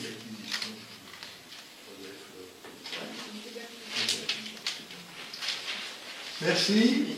Donc c'est plutôt un succès, puisque c'est ce que dit c'est ce qu'elle nous a dit.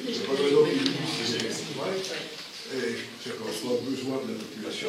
C'est bien. Y a-t-il des questions? D'autres informations? Alors, vendredi 7 juillet, il y aura un concert en plein air. Vous êtes invités. Il est en plein air dans une salle. Disons qu'on a retenu et la salle et le parc. Voilà. Et a priori, marqué concert en plein air, salle du Cap. Voilà. Parking de la salle. Qui souhaite prendre la parole? Oui. Bon, simplement un petit mot sur les chantiers d'été qui vont commencer dès demain pour certains. Donc on a 30 jeunes de 16 et 17 ans qui sont domiciliés donc, sur nos 5 communes et qui vont découvrir le monde du travail pendant 2 semaines en aidant aussi bien des services de la commune, voirie, services administratifs, écoles, qui vont aller à l'épicerie sociale, au centre social, en aide au centre de loisirs, dans le cadre d'un chantier collectif et de la crèche. Les 5 communes seront représentées. On a 3 jeunes de Mardeur, 2 de la Chapelle, 2 de Marnan, 10 de Bourg-de-Thizy et 13 de Thizy. Voilà, donc c'est bien. Et les premiers vont commencer lundi, puis au fur et à mesure. Merci. Avez-vous des questions? Oui, monsieur le maire.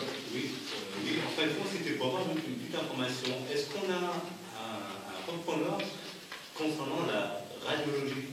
Parce que c'est vrai que la radiologie, radiologie. Oui, parce qu'en fin de compte, c'est vrai que ça fait pas mal, mais ça appartient pas à la commune. Ah non, mais c'était pour savoir. Je vous rappelle que le radiologue a fermé, sans nous avertir, et je pense qu'il n'a même pas vendu, rien, il n'a pas cherché avant, il a fermé. Parce que c'est vrai que ça crée quand même pas mal de problèmes bien sûr. aux habitants. À Tara ou à Rouen. Le problème, peut-être la prochaine fois, on parlera plus longuement de l'hôpital. On arrive, pour le reste, avec les médecins, on devrait pouvoir augmenter le nombre de jours de la consultation d'ici la fin de l'année, qui sont déjà pas mal. Après, le reste, on a un peu de problème à régler en matière médicale, c'est sûr. D'autres, oui, M. Saunier. Est-ce qu'on a une idée des effectifs des écoles? Oui, Mme Auguet, elle allait le faire, donc on a l'effectif à la date d'aujourd'hui, voilà. On n'a pas la date de la rentrée. Exactement. Alors, pendant que Mme Auguet regarde tout son truc, je vous signale qu'on ne bougera pas le système du rythme scolaire à la rentrée prochaine. Je pense que dans toute chose, il faut réfléchir un peu. Et si on doit, je ne sais rien, peut-être qu'on doit changer, je ne sais pas, parce que cette idée n'est pas dessus. Ça doit être un travail d'évaluation de ce qu'on a fait et par quoi on remplace. Ce n'est pas simplement donner plus de vacances aux uns ou aux autres. C'est sûr que ne pas avoir de cours un jour, ben, c'est agréable. Pour ceux qui reçoivent des cours, peut-être encore plus pour ceux qui les font. Il faut quand même. Ah bah si, c'est ce que dit le monde de soi, Allez. Alors à ce jour, bon, la Chapelle, Mardor, bah, ils sont en effectif. Hein. Alors je sais pas, en 44 ça bouge un peu, ça fluctue. Mais eux, comme ils ont cette convention signée, comme quoi ils gardent hein, leurs 3 classes. Je pense qu'on aura quelques petits problèmes à la rentrée, on va essayer de les résoudre pendant la rentrée. Exactement, je reçois même une famille demain matin. Mais il y a d'autres problèmes. Ah ben peut-être, oui. Donc à Marnan, eh bien, ils sont juste, parce qu'ils viennent de perdre une famille de 5 élèves. Voilà. Bon. Mais ils sont justes. Ils partent à Amplepuis en privé. Non, la famille reste sur place, mais les enfants vont à Amplepuis en privé. Il y a un vrai problème là. Bon. Non, mais parce qu'il y a des enfants. Enfin, dans cette famille de 5, il y avait un enfant qui avait quand même des soucis. La directrice a voulu faire pour le bien de l'enfant, et puis la famille. Combien de pas nous demander des transports scolaires? Oh, moi, c'est sûr. C'est une famille qui a quand même un contexte particulier. Voilà, exactement. Bon, ben, elle part. Mais bon, elle est juste, elle n'a même pas beaucoup.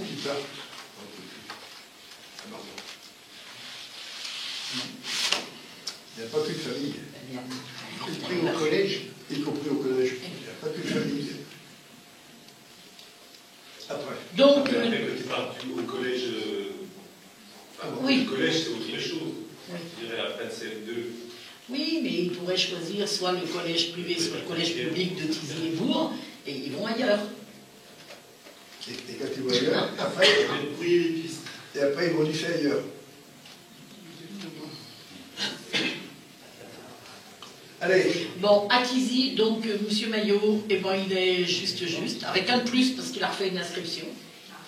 Mais bon, il se dit que pendant les vacances, souvent, il y en a aussi qui arrivent. Alors, il peut y en avoir aussi qui déménagent, mais il est à 1 au-dessus. Au coquillage, donc, elle est à 5 ou 6 au-dessus. Il y a une histoire de dérogation, donc c'est vous qui verrez. De toute façon, j'ai appelé Bourg de Tizy aussi en maternelle. Alors, elle était à 5 ou 6 au-dessus. Hein. Et en primaire, bah, ils n'ont pas de soucis pour l'instant. Ils sont au moins 12 ou 13 en dessus. Donc là, on maintient nos classes à ce jour. Donc, c'est vrai que s'il y a des déménagements pendant les vacances, il peut aussi y avoir des arrivées. Amandine, donc la directrice du coquillage, me disait qu'elle en a inscrit 4. Donc les 2 qui vont habiter vers chez moi, où la maison a bien été vendue. Donc il doit y en avoir un pour le collège. Et il y a une autre famille qui est arrivée à Tizy, dans le centre-ville, qui est allée inscrire. Nous allons accueillir un médecin. Je crois qu'il est bulgare. Quelque chose comme ça. Ouais, très bon médecin, connaît les maladies. Et je rappelle que pour les maladies, la plupart sont de racines grecques. Donc la Bulgarie est beaucoup plus proche de la Grèce que nous, donc le meilleur médecin que nous. Et dans l'effort que l'on fait pour l'hôpital, je le redis à M. Adjab qui ne l'écoute pas, nous allons loger un médecin de plus. C'est pour ça qu'on va pouvoir augmenter le temps de la consultation. Alors nous allons mettre la dame qui est un médecin bulgare dans le logement qui est à l'école maternelle. Elle a 2 enfants en âge de scolaire, un mari qui est bulgare. Et après, la dame qui est là-bas, qui a un mari aussi, qui est hongroise, elle, on va la mettre dans un appartement qui est au-dessus de la faringerie. On aurait pu voir, on fait des petits travaux d'aménagement. De la même façon, je le redis, mais je l'ai déjà dit, je le redis, parce que je ne sais pas si tout le monde quand je l'ai dit, nous allons transférer l'appartement de Madame Butita de la petite maison dont elle est propriétaire à un appartement en face qui convient tout à fait et qui convient également à sa petite fille. Bon, elle a fait un gros sacrifice pour déménager à son âge, c'est évident, et je la remercie devant le conseil municipal, mais c'est une dame très gentille et ça s'est très bien passé. Les discussions qu'on a eues avec elle ont été amicales, arrosées et tout. Et donc on va, c'est pratiquement terminé, donc ça va être bientôt les travaux. Le logement du médecin, là, donc le 12 juillet, oui. Donc les travaux sont terminés, et on attaquera ensuite Madame Butita. Bien sûr, c'est des services qui déménageront Madame Butita, 80 années, on ne peut pas bien déménager elle-même. Donc on va faire ça, elle est très gentille d'avoir accepté, ça se passe bien. On a relogé le cabinet d'infirmière qui voulait changer de côté, c'est fait. Voilà. Alors, d'autres questions? Oui, M. Gérard. Juste information. Oui. Concernant donc l'épicerie sociale, donc les travaux devraient être finis à la fin du mois, la totalité des travaux d'épicerie sociale. Et également à la salle de Marnan, puisque la visite de sécurité pour l'ouverture de la salle est prévue le 26 juillet. Donc les travaux arrivent à terme. D'accord. Oui. Je voulais vous dire qu'il y a l'exposition, enfin les expositions de la chapelle qui commencent donc ce samedi avec 2 artistes et à partir d'août, il y a 2 autres artistes qui vont venir. Donc 4 artistes à la chapelle de Saint-Georges. Voilà. Donc le vernissage a lieu samedi à 18h. Le premier vernissage. Merci. D'autres questions, d'autres interviews, M. Tonnier? J'ai oublié de dire qu'il y avait quand même encore des problèmes de circulation à la Roche-Bâtie. Ça va aller moins vite parce que ça va être embouteillé pendant les travaux. Alors, j'ai demandé au policier municipal de faire des contrôles complets de la vitesse rue Roche-Bâtie, notamment à la hauteur du 32 rue Roche-Bâtie, c'est en face. C'est pour ça que je dis le numéro 32, et pas le numéro. Aucun problème, ce sera fait. Hein. Monsieur Cotin, vous ferez faire ces choses rapidement. Oui, on en a parlé cet après-midi. Oui, mais voilà. C'est bien que vous en ayez parlé. Oui, oui. Mais ça n'a pas fait beaucoup de bien à la dame qui m'écrit. Je voudrais que vous lui fassiez du bien en mettant simplement le contrôle technique de la vitesse. Et sinon, je vous envoie et ça sera votre fête.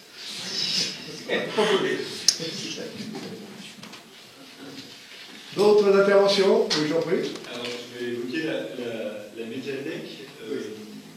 Suite au départ en fait, de Mme Morel, j'ai constaté qu'il y avait justement un poste qui était fait, enfin, le même poste pour les 2 médiathèques entre Tizy et Bourg-de-Tizy. Oui, ça me semble bien. Oui, je termine, si vous voulez. Je voulais savoir pourquoi, bien que j'ai beaucoup de respect pour la personne qui a été recrutée, c'est pas un problème, mais je voulais savoir pourquoi la personne qui est actuellement en poste à Bourg-de-Tizy, donc Madame Jay, n'avait pas été recrutée pour les bibliothèques alors qu'elle est déjà sur un poste de bibliothèque. Ben, elle est aussi sur un autre poste. Sur un autre poste mais... Et j'avais besoin d'elle sur le poste école maternelle. Parce que c'est... Mon problème, ce n'était pas la bibliothèque. J'étais sûr de trouver une solution. Mon problème, c'était l'école maternelle. On a beaucoup de départs à la retraite du personnel. Un personnel, c'est difficile. Hein. On a toujours, Madame Aubier passe un temps fou toute l'année. Et on a besoin d'un peu de stabilité. Madame Jay est un agent de grande qualité. On a un agent qui part à la retraite dans octobre. Et je voulais qu'elle soit là comme un agent stable, bien, de l'école Joseph Desclercq. En même temps, j'ai des demandes de mutation. Des agents qui sont dans des écoles, ils veulent changer d'école. Donc, moi, mon premier souci, c'était l'école. C'est la raison pour laquelle je vous dis, elle est à temps plein, tout à fait bien, que j'avais besoin d'elle à l'école, si ça elle. Et recruter des gens pour la bibliothèque. Est-ce qu'on va en profiter pour essayer de les mettre en réseau? Bien sûr, bah oui, c'est quand même le but. Le but, c'est quand même d'avoir le même fonctionnaire. Et deux, on va regarder, parce que des fois on ouvre et il n'y a personne. Donc on va regarder pour ouvrir le matin d'un côté, l'après-midi de l'autre, après un matin, une autre après-midi, enfin alterner les choses et faire des mélanges. Mais par exemple, c'était ouvert très souvent avec personne dedans. Alors, bon, ça peut être agréable, ça fait un petit coin. J'ai fait pointer pendant toute l'année le nombre de prénoms. Et il y a des jours. C'était au moins 2. Pas toujours. Non, pas tous les jours. Non, tous les 2 ans, d'ailleurs, il n'y a pas de secret. Il y a des jours où ça marche bien, il y a des jours où on n'a pas fou, donc on va regarder, on va supprimer. Ces horaires sur les 2 bibliothèques. Et je souhaite aussi que l'agent qu'on a recruté puisse avoir un travail, bien sûr, en premier dans la bibliothèque, mais soit aussi associé à toutes les manifestations culturelles, pour qu'il y ait une politique culturelle globale. Qu'on ne passe pas des trucs... quand c'est la commune, après, les associations, elles sont libres de mener leur politique. Moi, je ne veux pas caporaliser les associations, mais nous, qu'il y ait un peu de cohérence dans ce qu'on fait et qu'on puisse aller en même temps. Voilà. D'autres questions? Alors, Madame Le Petit-Grand, une très bonne idée, elle m'a proposé, je pensais qu'elle allait le dire, mais je vois qu'elle ne veut pas le dire, elle m'a proposé que l'on donne la bibliothèque de Mortézy porte le nom de M. Lachal. M. Lachal était quelqu'un qui a laissé un souvenir énorme en tant qu'instituteur. On pouvait probablement ailleurs aussi, mais on ne l'a pas fait, donc ça ne sert à rien de le faire maintenant. Et elle m'a proposé qu'on donne le nom de Mme Simone Veil à la bibliothèque. Je pense que c'est une très bonne idée.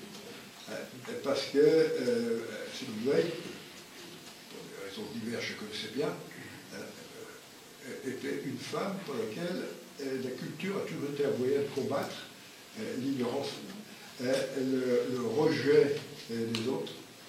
Et elle avait fondé toute son action. Vous pouvez voir la Shoah, ce qu'elle avait fait après, sur la culture. Donc, je pense que ce serait très bien si vous êtes d'accord, on donnera le nom de Simone Veil à la bibliothèque municipale qui est... et on aura de côté un instituteur, de l'autre une des femmes les plus représentatives de ce qu'a pu être la grandeur de la France dans ce siècle. Et puis on verra, maintenant ça va être un peu bousculé, mais je demanderai bien à ses fils, à Jean Veil, s'il peut venir un jour, Madame Veil est devenue, peut-être venir un jour une inauguration. Il demandera s'il peut. Sinon, on se fera nous-mêmes. Pas d'opposition? Merci décidé. Merci. Y a-t-il d'autres interventions? Il n'y a rien à signer, madame? Oui, mais c'est fait. Elle a circulé partout. Mais non, vous allez finir. Eh bien, la séance est levée.